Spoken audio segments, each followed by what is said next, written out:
금송아지 우상 숭배 후 모세는 이스라엘 백성의 죄를 사해 달라는 중보 기도를 드렸습니다. 모세는 생명책에서 자기의 이름을 지워 버리더라도 이스라엘 백성의 구원을 위해서는 간절히 기도한 것입니다. 하나님께서 이 두 번째 모세의 중보 기도에 대하여 답을 주십니다. 그런데 이 답은 이스라엘 백성이 그들의 조상에게 주기로 맹세한 젖과 꿀이 흐르는 가나안 땅으로 올라가는 것입니다. 하나님의 답변은 모세가 기대했던 답변과는 사뭇 다릅니다. 우리 함께 2절과 3절 말씀을 읽겠습니다.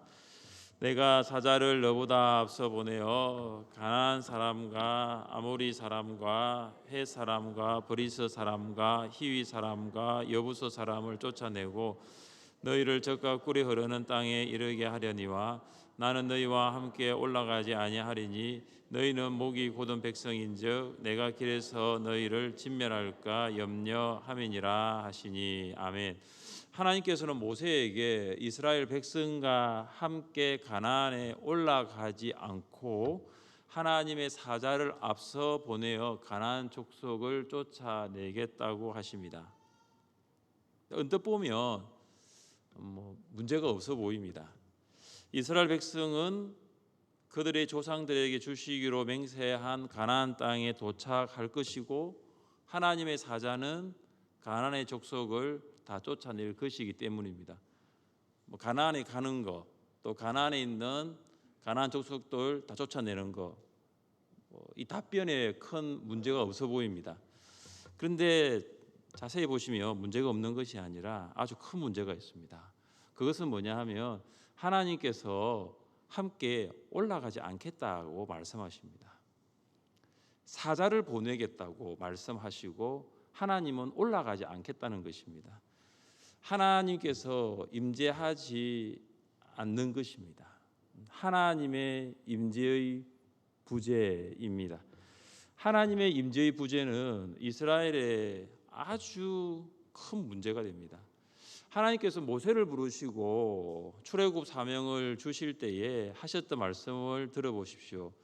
내가 내려가서 그들을 애굽인의 손에서 건져내고 그들을 그 땅에서 인도하여 아름답고 광대한 땅, 젖과 꿀이 흐르는 땅, 곧 가나안 족속, 헷 족속, 아모리 족속, 브리스 족속, 히위 족속, 여부소 족속의 지방에 데려가려 하노라. 이 출애굽기 3장 8절 말씀입니다. 오늘 본문인 33장 2절과 비교해 보시면 비슷하게 보입니다. 근데 비슷하게 보이나 차이가 있습니다. 그것은 하나님께서 이스라엘 백성을 인도하겠다는 것과 하나님의 사자가 이스라엘 백성을 인도하겠다는 것입니다. 왜 하나님께서는 이스라엘 백성과 함께 가나안에 올라가지 않고 하나님의 사자를 보내겠다고 하십니까? 이스라엘 백성이 목이 곧은 백성이기 때문입니다. 목이 뻣뻣한 백성입니다. 이스라엘 백성은 고집이 세고 하나님의 뜻에 순종하지 않는 악한 백성입니다. 하나님의 뜻에 전혀 굽힐 줄 모릅니다. 이것이 이스라엘 백성의 악함입니다.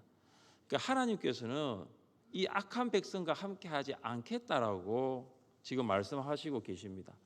만약 하나님께서 그들과 함께하면 그들의 목숨이 위험해질 수 있습니다. 왜냐하면 하나님의 임재는 악한 백성에게는 치명적인 해를 주기 때문입니다. 이스라엘 백성이 악함에서 돌이키지 않을 경우에 하나님께서는 그들과 함께하지 않는 것이 더 낫습니다. 사랑하는 성도 여러분, 하나님의 함께하심, 하나님의 임재가 없는 이스라엘 백성에게 그들은 어떤 의미가 있을까요? 하나님과 함께하지 않는 이스라엘 백성의 가나안 입성, 그것은 무슨 의미가 있을까요? 이스라엘 백성은 출애굽 이후에 시내산에 머물면서 하나님의 임재를 경험하였습니다. 그들은 하나님께서 빽빽한 구름 가운데 모세와 말하는 것을 들었습니다. 그들은 우레와 번개와 나팔 소리를 들었습니다. 또한 시내산에서 연기가 옹기가마 연기같이 떠오르는 것을 보았습니다. 이 모든 것은 시내산에서 경험한 하나님의 임재의 증거들입니다. 그런데 하나님께서는 금송아지 우상 숭배를 한 이스라엘 백성의 악함으로 인하여 그들의 악함 때문에 이제 함께하지 않겠다고 하십니다. 이스라엘 백성은 하나님의 임재의 부재라는 비참한 결과를 꿈에도 생각하지 못했습니다. 이제 그들은 하나님 없이 떠나야 합니다. 하나님께서 함께하신 시내산을 떠나서 하나님 없이 가나안으로 가야 합니다. 여러분, 이것이 희망이 있다고 보십니까? 희망이 없습니다. 가나안에 가는 것이 목적이 아닙니다. 하나님과 함께 가야 되는데 하나님 없이 가나안에 가는 것이 과연 희망일까요? 희망의 상실입니다. 이스라엘 백성이 하나님께서 함께 가나안에 내가 가지 않겠다, 올라가지 않겠다는 말을 듣고 난 다음에 그들이 어떻게 하였습니까? 4절을 함께 읽겠습니다. 백성이 이 준엄한 말씀을 듣고 슬퍼하여 한 사람도 자기의 몸을 단장하지 아니하니. 아멘. 이스라엘 백성이 하나님께서 올라가지 않겠다, 사자를 보내겠다라고 말씀하신 것을 들은 후에 깊은 슬픔에 빠졌습니다. 그들은 하나님께서 가나안 땅에 함께 가는 것을 생각했는데 꿈에도 생각하지 못한 이 충격적인 말을 들었습니다. 하나님의 백성은 하나님의 임재 없이는 살아갈 수 없습니다. 하나님의 백성은 하나님의 임재 없이는 살아갈 수 없는 존재입니다. 그래서 이스라엘 백성은 회개합니다. 그들은 장신구로 몸을 단장하지 않습니다. 하나님의 말씀에 순종하여서 모든 장신구를 떼어냅니다. 이 장신구를 떼어낸다는 이 말은 장신구를 내어 던진다라는 말입니다. 이 장신구는 이스라엘 백성이 출애굽할 때 애굽 사람들로부터 받은 것으로 보입니다. 그러니까 애굽의 우상 숭배와 관련된 보석으로 보시면 됩니다. 하나님께서는 장신구를 내어버리라 하였고 이스라엘 백성은 그 명령에 순종합니다. 어쩌면 이것은 더 이상 금송아지 형상과 같은 우상을 이제는 만들지 않겠습니다라는 결심입니다. 애굽의 우상들과는 완전한 단절을 의미합니다. 하나님의 임재를 회복하기 위해서는 죄로부터의 단절이 필요합니다. 하나님의 임재의 회복은 죄로부터의 단절입니다. 죄로부터 단절되지 아니하면 하나님의 임재는 회복할 수 없습니다. 하나님의 임재와 죄는 공존하지 않습니다. 거룩하신 하나님은 결코 죄 가운데 거하지 않으십니다. 야곱의 가정이 위기를 만났습니다. 그의 딸 디나가 가나안 사람들에게 부끄러운 일을 당하고 두 아들은 가나안 사람들을 죽입니다. 강간, 살인이라는 무서운 죄가 야곱의 가정에 엄습해 옵니다. 게다가 가나안 사람들의 복수의 그림자가 짙게 내려져 있습니다. 하나님께서는 이런 절체절명의 위기를 만난 야곱을 찾아오셔서 이렇게 말씀하십니다. 베델로 올라가라. 거기서 단을 쌓아라. 야곱은 베델로 올라가기 전에 한 가지 일을 합니다. 같이 한 말씀을 읽어보겠습니다. 그들이 자기 손에 있는 모든 이방 신상들과 자기 귀에 있는 귀고리들을 야곱에게 주는지라. 야곱이 그것들을 세겜 근처 상수리 나무 아래에 묻고. 야곱은 거룩하신 하나님께 나아가기 전에 어떤 일을 합니까? 우상들을 땅에 묻어버립니다. 하나님 앞에 나아가기 전에 하나님의 임재에 방해되는 것, 내가 하나님의 임재를 경험하는 데 방해되는 모든 것은 단절시켜 버립니다. 사랑하는 성도 여러분, 오늘 이스라엘 백성들이 시내산에서 장신구를 떼어내는 것을 보고 또 야곱과 그의 가족들이 그 모든 우상들을 땅에 파묻는 것을 보면서 우리는 무엇을 적용할 수 있을까요? 하나님의 임재 앞으로 나아갈 때에 그 하나님의 임재를 경험하는 것에 있어서 방해되는 그 어떤 것도 과감하게 제거할 필요가 있습니다. 그러니까 예배의 자리로 나올 때는 스스로를 돌아볼 수 있어야 합니다. 내가 입고 있는 옷이 과연 하나님의 임재를 경험하는데 방해되는가? 내가 하고 있는 액세서리가, 내가 들고 있는 가방이, 내가 가지고 있는 휴대폰이 내가 하나님의 임재 앞으로 나아갈 때 방해되는 것은 아닌가 생각해 볼 필요가 있습니다. 이것은 외형적인 것뿐만 아니라 우리의 마음도 마찬가지입니다. 나의 마음에는 하나님께 예배드리는 그 하나님의 그 임재를 경험하는 것에 있어서 혹시 내 마음에 방해되는 것은 없는가 살펴보는 것입니다. 예배를 구경하려고 하는 마음, 예배를 방관하려고 하는 마음, 또한 예배를 평가하려고 하는 마음, 그리고 예배를 판단하려고 하는 마음이, 이런 교만한 마음이 내 안에 있는가? 그것이 있다면은 다 내려놔야 되는 거예요. 버려야 되는 것입니다. 이런 것을 가지고 하나님 앞에 나온다 하더라도 결코 하나님의 임재를 경험하기는 어렵습니다. 하나님의 임재를 삶의 우선순위에 두어야 할 이런 결심을 하고, 결심으로 끝나는 것이 아니라 결심은 행동으로 옮겨지는 것입니다. 성경은 하나님의 말씀입니다. 우리는 성경을 통해서 하나님의 말씀을 들을 수 있습니다. 하나님의 말씀은 하나님의 임재를 경험하는 방편이기도 합니다.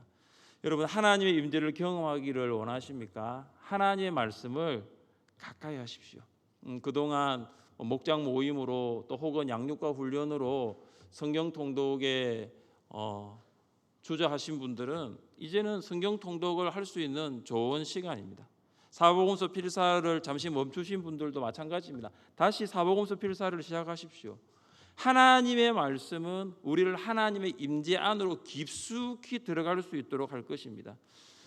여러분이 현재 준비하고 계신 사복음서 성경 골든벨도 마찬가지입니다. 이 사복음 성경 골든벨도 단순하게 성경 퀴즈라든지 성경 시험으로 보면 이것은 퀴즈와 시험 이상도 이하도 아닙니다. 그러나 이 골든벨을 통해서 내가 하나님의 임재를 경험하기를 원한다면 하나님의 임재를 경험할 수 있는 거예요. 성경 골든벨 준비가 부담이 아니라 기쁨이 될 수 있고, 결과에 상관없이 성경 골든벨 준비를 통해서 내 믿음이 한층 더 성숙하는 것을 볼 수 있습니다. 모세는 이스라엘의 진 바깥에 설치된 장막으로 나아갑니다. 그 장막은 다른 말로 회막이라 불립니다. 회막은 하나님과 만나는 장소고, 회막은 하나님과 교제하는 장소입니다. 어떤 사람이 하나님과 만나 교제할 수 있습니까? 본문은 여호와를 앙모하는 자는 다 진 바깥 회막으로 나아가며라 기록되어 있습니다. 누가 하나님을 만나 교제할 수 있습니까? 하나님을 앙모하는 사람입니다. 하나님을 찾는 사람입니다. 하나님을 찾는 사람은 진 바깥에 있는 회막까지 나아가야 합니다. 다시 말해서 하나님을 찾기 위해서는 진에만 머물러 있는 것이 아니라 진 바깥에 있는 회막까지 나아가야 하는 수고가 반드시 뒤따라옵니다. 하나님을 찾을 때 하나님을 만나 교제할 수 있습니다. 나를 사랑하는 자들이 나의 사랑을 입으며 나를 간절히 찾는 자가 나를 만날 것이니라. 하나님을 간절히 찾는 자가 하나님을 만나게 될 줄 믿습니다. 하나님을 만나기 위해서는 어떻게 해야 됩니까? 하나님을 간절히 찾는 거예요. 오늘 수요 성령 기도회에 오신 여러분들은 하나님을 간절히 찾고 싶은 마음, 하나님을 간절히 만나고 싶은 마음이 있습니다. 지금 이곳에 하나님을 간절히 찾으시고 또한 이곳에서 하나님을 간절히 만나시기를 바랍니다. 그래서 오늘 기도하고 또 하나님 앞에 나아갈 때 하나님을 찾지 않고서는, 하나님을 만나지 않고서는 제가 오늘 돌아가지 않겠습니다. 그런 결심이 여러분 가운데 있으시기를 바랍니다. 그러면 꼭 하나님을 만나게 됩니다. 그냥 여러분 왔다가 그냥 찬양하고 기도하고 또 찬양하고 시간 되면 가면 하나님을 만났다, 내가 하나님과 교제했다, 그렇게 말할 수 있을까요? 그래서 오늘 나를 간절히 찾는 자가 나를 만날 것이다라고 말씀했습니다. 여러분 하나님을 간절히 찾으셔서 하나님을 만나고 돌아갈 수 있기를 주님의 이름으로 축복합니다. 모세가 이스라엘 진 바깥에 있는 회막으로 나아갈 때에 이스라엘 백성은 존경의 표시로 다 자리에서 일어납니다. 그리고 모세가 회막에 들어갈 때까지 시선을 떼지 않고 모세를 바라봅니다. 모세가 회막에 들어갔을 때 어떤 일이 일어납니까? 우리 함께 9절과 10절을 읽겠습니다. 모세가 회막에 들어갈 때에 구름 기둥이 내려 회막문에 서며 여호와께서 모세와 말씀하시니 모든 백성이 회막문에 구름 기둥이 서 있는 것을 보고 다 일어나 각기 장막문에 서서 예배하며 아멘. 모세가 회막문에 들어갈 때 어떤 일이 일어납니까? 구름 기둥이 내려왔습니다. 이 구름 기둥은 출애굽 당시에 이스라엘 백성을 앞서가며 인도하였던 것입니다. 이스라엘 백성은 회막 앞에 선 구름 기둥을 보았고 그들은 하나님을 경배합니다. 이제 경배의 대상이 바뀐 거예요. 금송아지 우상 숭배를 하였던 이스라엘 백성이 이제는 금송아지를 숭배하는 것이 아니라 회막 앞에 임재하신 하나님을 경배하고 있습니다. 하나님께서는 모세와 말씀하십니다. 하나님께서는 모세와 어떻게 말씀하십니까? 11절 상반절입니다. 사람이 자기의 친구와 이야기함 같이 여호와께서는 모세와 대면하여 말씀하시며, 하나님과의 모세의 대화를 보십시오. 마치 친구와 대화하는 거예요. 하나님께서 모세와 함께 모세와 대면하여 말씀하십니다. 우리 여기 대면한다 해가지고 페이스 투 페이스라고 얼굴과 얼굴을 마주 대한다 이런 의미는 아니에요. 우리가 하나님을 볼 수는 없습니다. 여기에서는 그만큼 하나님께서 모세에게 직접적으로 말씀하고 있는 거예요. 아주 친밀하게, 아주 가까이에서, 아주 밀접한 관계에서 하나님과 모세의 대화가 지금 이루어지고 있는 것입니다. 하나님께서 이 모세와의 이런 친밀한 관계를 직접적으로 말씀하신 적이 있습니다. 우리 함께 말씀을 읽어보겠습니다. 이르시되 내 말을 들으라. 너희 중에 선지자가 있으며 나 여호와가 환상으로 나를 그에게 알리기도 하고 꿈으로도 그와 말하기도 하거니와 내 종 모세는 그렇지 아니하니 그는 내 온 집에 충성함이라. 그와는 내가 대면하여 명백히 말하고 엄밀한 말로 하지 아니하며 그는 또 여호와의 형상을 보거늘 너희가 어찌하여 내 종 모세 비방하기를 두려워하지 아니하느냐. 아멘. 하나님께서는 모세와 대화하실 때 매개자가 없이 직접 말씀하십니다. 그리고 하나님께서는 환상과 꿈으로도 말씀하지 않습니다. 모세에게 바로 말씀하시는 거죠. 아주 분명하게 말씀하시는 것입니다. 모세는 하나님을 가장 친밀하게 만난 사람이에요. 가장 친밀하게 만난. 아마 여러분 성경을 읽어보시면 모세만큼 하나님을 친밀하게 만난 사람이 거의 없습니다. 자, 여러분 그렇다면 하나님께서는 왜 모세를 이렇게 친밀하게 만나셨을까? 왜 친구와 친구가 대화하듯이 그렇게 친밀하고 밀접하게 가까이 하나님은 모세를 만나셨을까? 이유는 이것입니다. 그는 내 온 집에 충성함이라.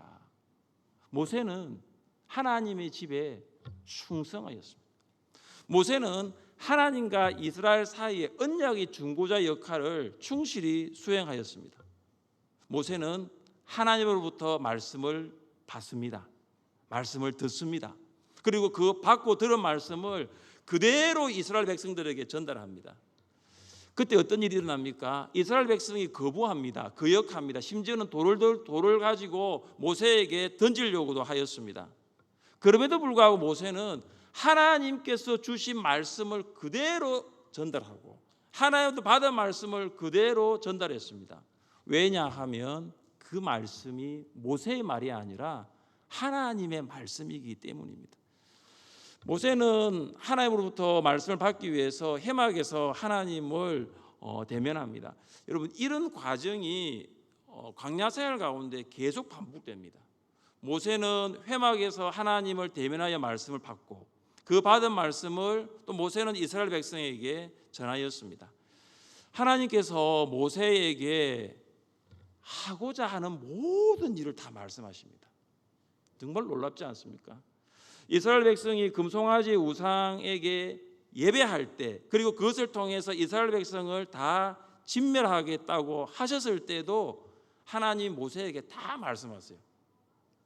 그리고 이스라엘 백성이 교만하여서 목이 뻣뻣하여서 목이 곧은 백성으로 내가 그들과 함께 가나안에 가지 않겠다는 그 일까지도 하나님께서 모세에게 다 말씀하세요. 모세는 이 회막 교제를 통해서 하나님의 일을 다 들었습니다. 예수님께서는 제자들에게 이런 말씀을 하셨습니다. 우리 같이 읽겠습니다.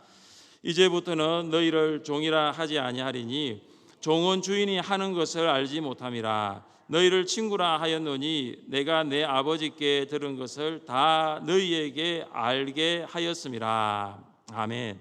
예수님께서는 제자들을 더 이상 종이라고 부르지 않고 이제부터 친구라 부르겠다고 하십니다. 왜냐하면 종은 주인의 하는 일을 알지 못합니다. 그러나 친구는 그렇지가 않습니다. 예수님께서는 우리에게도 하나님의 일을 알게 하세요. 사랑하는 성도 여러분, 우리가 하나님의 일을 알 수 있는 방법이 무엇일까요? 여러분은 무엇을 통해서 하나님의 일을 알 수 있습니까?